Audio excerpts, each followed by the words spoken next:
Hey, lovebirds. Want to share your opinions, give feedback, or tell me what you're thinking? Send me a voice message. Voice messages are an easy way for you to send me audio that might end up in a future episode of the Good Relationships podcast. They're the latest feature from Anchor, the platform I use to make this podcast. Here are some things I'd love to hear from you. Questions you have for me. What you thought of this episode. Who you think I should interview next. Do your best impression of me. Make up a theme song for me. Anything. You can send me a voice message right now from wherever you're listening. Just tap the link in my show notes. I can't wait to hear from you. Have you ever thought about starting your own podcast? When I was trying to get this podcast off the ground, I had a lot of questions. How do I record an episode? How do I get my show on Apple Podcasts, Spotify, and all the other places people like to listen? How do I make money from my podcast? Well, the answer to every one of these questions is really simple. Anchor. Anchor is a one-stop shop for recording, hosting, and distributing your podcast. Best of all, it's 100% free and ridiculously easy to use. And now, Anchor can match you with great sponsors too, so you can get paid to podcast. For instance, my podcast is about distributing information to everyone about relationships. And I love this app because all I have to do is press record, and then I post it. So if you've always wanted to start a podcast and making money doing it, go to anchor.fm/start to join me and the diverse community of podcasters already using Anchor. That's anchor.fm/start. I can't wait to hear your podcast. This is episode number 32 of the Good Relationships podcast. I'm your host, Derek Brown Jr., the Good Company Relationships expert. And if you're in need of daily motivation, you can follow us on Instagram. Just search Good Relationships Podcast.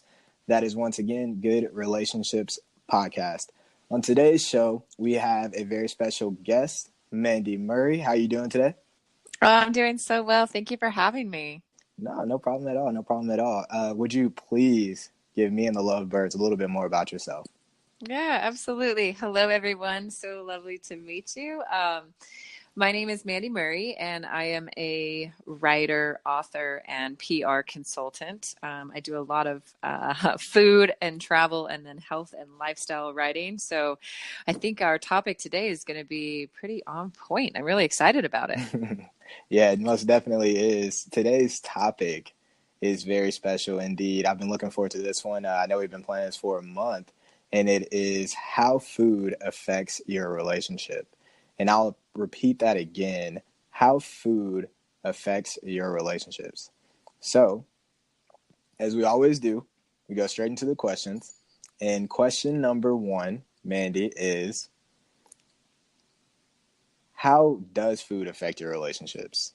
Well, I think that's such a good question. First of all, let's just start with that because that's so deep on so many levels, right? So our relationship with food first has a relationship with ourselves. It's in how our body feels, how we treat ourselves, which is really the most important relationship we have, right, is with ourselves and knowing ourselves better. And food fuels our body, and our body is what we need, and it fuels our mind. And so we need both of those in order to have good relationships, with our partner or business associates or friends. And so first your food impacts you, then it impacts the people that you're with, because food is people glue, right? Mm-hmm, I love using that term because we all get together. What do? We eat.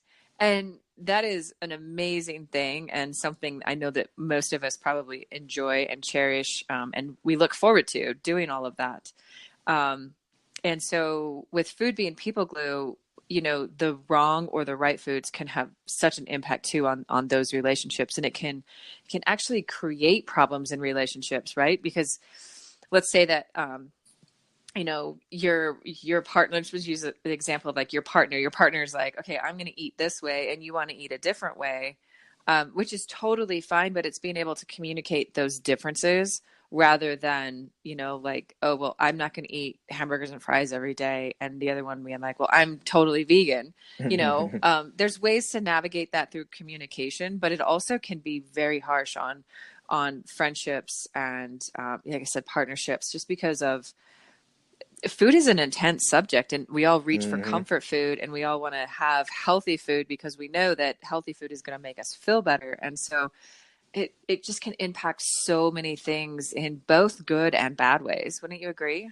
Yeah, I would most definitely agree. I definitely food is actually a really big part of my life, and it actually played a really big role in my like early depression, just because I was a pretty heavy set kid, and I couldn't figure out why at first. And of course, there's not a bunch of knowledge at that age that is given out by a lot of people. A lot of people just don't know how to properly eat or how to properly fuel their body. So as a kid, I was like packing on this weight, and that weight led to me being in certain social situations that I didn't want to be in, and that later led to depression. And I couldn't figure out until later on that the root was what I was putting into my body. I could totally relate because I in my book I have a chapter on chocolate cake, and it's exactly that. Like I had chocolate cake for breakfast every single day for several years, and I gained weight, and I had like emotional stress and anxiety, and but I was not properly fueling my body Mm, either. And it's amazing how we just get into it and we don't even recognize what we're doing, and it just hmm becomes this this cycle that we can't get off of. It's like like a little hamster wheel. We're like we're just going and going and going, and we're not changing anything. But the first thing that we should always look at is definitely food, and that's for anything, whether we have an illness or stress or anything going on in our bodies. It's just like food is the first thing to take a look at, I think. No, I agree with you. I was actually reading in a book earlier, and I believe it was one of Jordan Peterson's book, and he was talking about positive feedback loops. And food is just another good example of that. It's just like, depending on what you put into your body can lead to you not feeling good. And then when you're not feeling good, like you said, you want to comfort eat. And then, when you comfort eat, you're most likely putting in that food that caused that anxiety or that depression in the first place. So then it just is like creating this loop, and you can't really get out of it because you're not understanding like what it is you're doing. So no, Yeah. I definitely agree. Well, and isn't it so hard, right? When we want to make a change, I, it's I one of the mean, it's hardest, so good. it's the hardest thing. We're like, well, no, I mean, this sounds so good. I'd rather eat this. And then we make a change and we don't. And after a while, it becomes a habit and we don't want to go back to the other stuff, or we do so in moderation, right? And so it's really interesting because it's one of the hardest cycles to break, and then one of the most beneficial ones that can change everything. I agree. And if you don't mind me asking, what how would you break that cycle? Like how would you do that? So my first thing is I don't like the word diet, right? Like, oh, I'm going to change my diet. Well, that makes me feel like I have to do something versus I'm choosing to do something. And so first thing is like how I approach it is like, I'm not going to use the word diet. I'm going to work on my nutrition, or I'm going to work on, feeling better. So what's the end result? I want this. And so I'm going to make this change. And so, for me, it always starts with like adding more greens into my diet, whether Mm, that's in the form of like, okay, I'm just going to order, I think it's called athletic greens. I've been using it for a while. Like I'm going to order athletic greens just so I know that I'm getting like the super, super greens in my body. Or, like it's baby steps, because if you want to drastically change something and you do it overnight, some people can do that, but most of us are not wired that way. So we have to look at it from like a positive perspective and being like, okay, I'm going to change this and do this, instead of saying, okay, well, I'm no longer eating red meat ever again. Or whatever anybody, everyone eats differently, and that's completely okay. So, hmm hmm or if it's like, I'm only going to have, fish and chicken, or I want to eat vegan for 30 days. I've actually done that.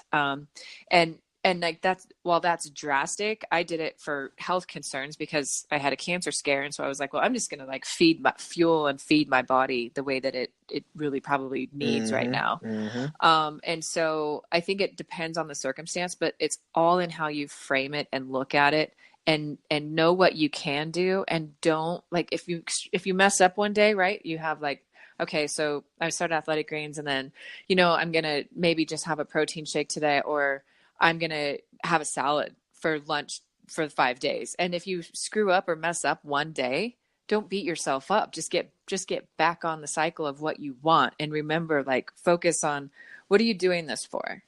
Right? We Mm-hmm. all have different motivators. So diets don't motivate because they're just makes you feel like you have to. And so it's that looking forward to, like, why are you doing it? And then you can stay focused on it and go as drastic or as little as you want or need to build up. And I think that's the only way that it can really work. I completely agree. I think the why is kind of where the foundation needs to start, because, without that why, without that big enough reason why you're doing it, then you won't really have the motivation to make those small decisions in between to reach that big goal. So, no, I definitely agree. And that actually leads me into my next question. How has food impacted your life in personal relationships? And I know you mentioned just a little bit when you talked about your cancer scare, and I know that it's mentioned in your book, Cloud Surfing, also. But yeah, could you tell me a little bit more about that? Yeah. And in my personal relationships, let's just talk about it from a health perspective. From cancer. So I've had cancer 3 times, cervical and ovarian twice, and it scares after that. And so food, just in that relationship with health, is such a big thing, because sugar basically fuels cancer cells. And so getting sugar out of your diet is one of the biggest things. And here I was, like, eating chocolate cake, like feeding my cancer and not knowing it, because at the time we weren't talking about nutrition. And now, I mean, at least a lot of cancer hospitals are focused on nutrition and wellness and yoga and meditation and things that were not really part of the medical plan in the past. And so at that time, I didn't know I was, having a struggle with myself by eating some of the things that I was eating. It has, I think it goes back to, like, it can have impact on relationships with, whether that's family or friends, just for the pure fact that, like, some of your friends are not going to be, they're going to understand, but they're not going to be on board. And I'm going to go back to, like, the cancer thing in that realm, because people want to, what can they do for you? So they bring you food, right? They just bring you food and food and food, but they're typically bringing food that, like, you really can't eat, or you're supposed to be eating. And I don't know, supposed to is kind of a crazy word to think about, but like, you're trying to eat healthy typically and change some things. And so it all comes down to, like, it hurts your relationships, because you're like, okay, what am I going to do with this food? Like, take it and throw it away, or tell people, like, no. And so it's all in, I guess, education, right? And we don't all have the same education. And so it can have an impact with friends that you're like, I can't go out this weekend because no, it's not going to work. Or, no, I really can't eat a burger today. Or, salad's not agreeing with me, like, whatever that is. And so in my life, it definitely affected, my health and wellness. It definitely affected, you know, relationships with friends at the time, because of things I couldn't do or could do and they couldn't do. Right. And so, and it comes back to, like, that's why we all get together. And so you have to have this relationship with yourself, with food, and knowing what your boundaries are and creating those boundaries. Because if you hang out at a family party, or you're going to go out for date night, or whatever you're doing, having that healthy boundary, so everyone's happy, because everyone's going to create their own boundaries, and you can't set your set of rules or boundaries on somebody else. No, that makes complete sense. I can just imagine, like, being in a position where I have this kind of dietary issue or dietary response to certain foods, and my friends don't quite understand, and it could be something like alcohol, and they're like, hey, let's go out, one drink won't hurt you, and they don't understand, like, no, it actually probably would hurt me, and just stuff like that. I've even been in scenarios like that. Like, it's really around the time of, like, celebration events where everyone expects you to let loose, and you're like, well, food affects you a lot longer than just that moment. Some people believe that it's just when you digest food. It's like, no, some things go into your cells, and it can affect you for a lot longer. So I think that that's really, really good of you to bring up. It's just about the education And I personally think that if we were able to kind of just be more open and communicate those things a lot more clearly with the people around us, they may actually get the hint and then, supply us with the foods that we do enjoy and need for our health. Yeah, absolutely. I agree. I think one thing too that it led to, right, was having this personal relationship. It taught me how to cook in a healthy manner. And my mom is a Mm. great cook, and I love her food, so I always crave, like mom's home cooking. Mm-hmm. But at the same time, it's like, ugh, but like tonight I really need to eat salmon and vegetables, or you know. So I think it does affect us in that way, that we learn to kind of take it into our own hands. My father is the same way. He's a great cook, and he loves to cook like soul food. And as much as I love soul food, it's like after growing up as that kid, I was like, I definitely learned a lot about how to take care of my body, and a lot of the foods that I ate were directly from my dad. And that's how my dad communicates love. He communicates love through feeding me. So Hmm. it was kind of like it was kind of a sad thing when I would come home from college and say, "Hey, Dad, I actually can't eat this food at the moment." So just like that, it can affect those personal relationships also. So yeah, I can definitely see that also. Yeah, absolutely. I think that's great. That's how she shows her love, is through food. And Hmm. that's a beautiful thing. Hmm. Hmm. Well, question number three, and you talked a little bit about this, but I was hoping you can go a little bit more in detail because you have had like the personal experience. And it is, how does someone utilize food to heal if possible? Or what should a healthy relationship with food look like? Yeah. So I'm going to start out by saying, like, no body is the same, right? Like physical body, like nobody's the same. But we all, like, a healthy relationship with food is where you have your boundaries, and makes you feel good and what doesn't make you feel good. I mean, some of us are allergic to things, and so it's hard to say, like, okay, you have to eat this or you should eat this, because that's just not how it is. And some of us don't have access to things that you know we would enjoy or want to add to our diets or take away. And so that healthy relationship starts with a boundary. um, and I I'm sorry, I'm getting like a little stuck on this one, because it's one of those things where, like, of course we should all eat more greens and vegetables. And for me, like, the healthy relationship with food is really knowing how I feel the next day, Right, right? right. So when I wake up and I go, oh, okay, like my joints hurt. What did I eat that like made my joints hurt? Or was it physical activity? I think paying attention to our bodies more Mm, and more is the most important thing about a relationship, a healthy relationship with food. I think portion sizes, and I think in the United States, especially when we go out to eat, like, our portion sizes are so much bigger than most other countries. Um, as far as, because I travel a lot, and that's also sort of interesting. I think kind of paying attention to that, like, that the movement right now is farm to table, paying attention to where our food comes from. hmm.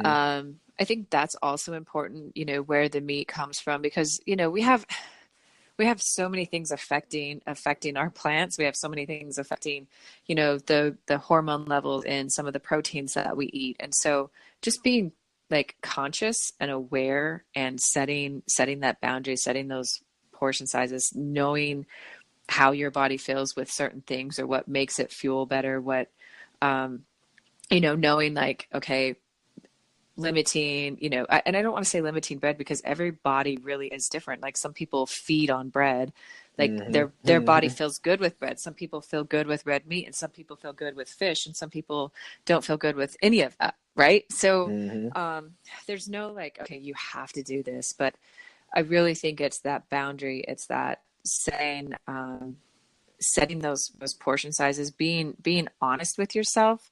For me, like, I was like, oh, I'm not eating bad at all, right? And then I was like, okay, I challenged myself to write what I was eating every single day, and I was like, oh, wait, I kind of am, like, like that handful of M&Ms is fine the first time, but did I really have 10 of them? Yep. you know, like, it's so I think, to look at what your, personal nutrition is like, okay, maybe you write down what you are eating, you know, how much you're eating, how often you're eating. And again, that's another thing that's different for every single body. Like, okay, some people need 3 meals a day. Some people need like 6 mini meals a day. Their body just functions differently. So everybody has to get to know their body at a deeper level. And just really pay attention to like, okay, how am I feeling the next day? Because you might feel fine that day, but the next day, how's that affecting? Hmm. Like, how is it Hmm. affecting, your digestive system? How is it affecting the way your skin looks? How is it affecting the way your brain feels or functions? All of that plays a role into our nutrition.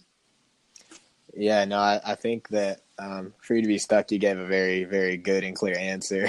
um, I completely agree with you. I think that's the only thing that people need to do is to really just pay attention to their own bodies and to see how they feel the next day, see what muscles are aching, see what joints are kind of, a little popping a little bit, and see what foods make you actually feel good. I like to put something in my body, and if I still feel energized, if I don't feel like laying down, if I don't feel like slower in terms of mental clarity, I kind of watch those things myself, and then I kind of keep those foods in my diet. And then if I do eat something that doesn't resonate with my body, then I remove it immediately, because it usually won't lead to good things. It'll usually lead to a headache or some kind of congestion or some kind of allergic reaction. And I've learned recently that our gut plays a huge role in our immune system and all kinds of things. I believe it was saying that our gut is like a second brain.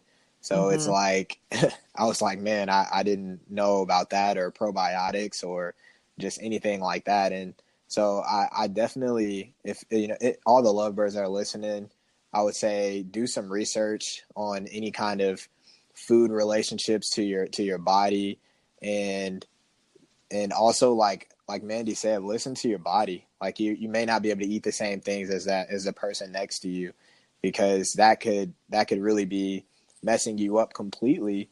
And a simple change in your diet could actually be the thing that changes your life completely. I've seen it many times with people who they change their diets, and you see them like 2 or 3 months later, they dropped a lot of weight. They mentally can think better. Their productivity is increased. They're more energetic, and it's crazy. Have you seen anything like that?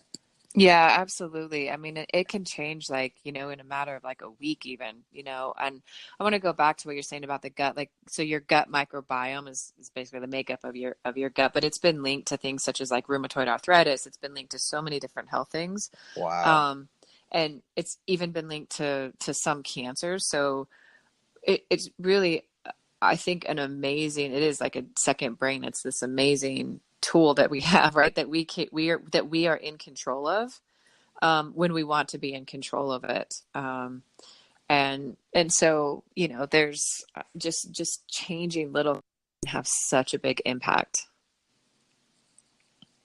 All right, then. Well, you're the expert, and I want people to learn a little bit more about your book, a little bit about your story. So, my final question before I ask you if you have any more tips for these lovebirds is, could you tell us a bit more about your book and where we can find it? Yeah, absolutely. So my book is titled, it's titled Cloud Surfing, and that's what I call travel or flying in an airplane. And if you read the book, you'll know that. But so Cloud Surfing, and it says, the subtitle is Abuse, Cancer, and Fear Took My Voice, and Now I Soar. Um, my book is a little bit of my personal history. It starts out talking about some traumatic things that happened in my childhood, and then into my 3 times cancer situation and how I sort of overcame all of that and the lessons I learned along the way. And, at the end of each chapter, it basically has questions for the reader to look at their own life and say, what are you, like with the chocolate cake, we can use that one for example, right? So it's like, what is your vice? My vice was chocolate cake. Some people it might be alcohol. Some people it might be, that soul food, comfort food. It could, it could be a lot of different things. And so that's what my book is about, is like overcoming and becoming, and like becoming the best you that you can possibly be, and understanding that we all have trials, right? We all have things that have happened to us that we've experienced that, and not one person is better or, worse than the other. We're all equal. It's just a story that can help anyone. Basically, if you've been through anything and you need to find hope, it'll provide some hope. So you can find it on my website, which is mandymurry.com, and it's MANDYMURRY.com. It's also available for Kindle on Amazon. We're working on getting the actual book on Amazon, but it's available online on Kindle. And if you want a paperback, you can order through the website, and I'll ship one out to you. So that's where you can find it. Well, I definitely already started reading it. I'm not going to spoil anything for the listeners, but I really enjoy it so far. And yes, please pick that book up. It's been a great read so far. It's been taking me through an emotional journey. I would say an emotional journey of healing myself, even just listening. Just you talking about your experience with your grandfather on the airplane, and just like me taking in that relationship and realizing like, okay, yeah, I mean, there's a lot to it, but yeah, pick up the book, please, mandymurry.com. And with that being said, Mandy, do you have any last words for the lovebirds that are listening? My last words are always celebrate your wins. So don't celebrate your losses. Like don't get upset with yourself over losses. Celebrate your wins. So, reserve a day that you can have your comfort food or your chocolate cake or whatever you want, right? But just celebrate your wins. So even in the middle of the week, if you're eating healthy and you have something big happen in your life, and your way to celebrate is with a glass of champagne, or if it's with going out to dinner, then do that, because life is so short. Just always celebrate your wins and don't be too hard on yourself. Well, I will definitely start celebrating my wins after hearing that. I love it. Well, thank you so much, Mandy, for being on the show thank today. you. This has been amazing for me to listen to. I learned so much. I know the lovebirds who are listening learned a lot. And I look forward to continuing reading your book. I look forward to working with you in the future and following your journey. Thank you so much. Oh, thank you all so much. I appreciate you so much. Thank you, lovebirds, for listening. As Mandy said, celebrate your wins. And as always, stay blessed, not stressed.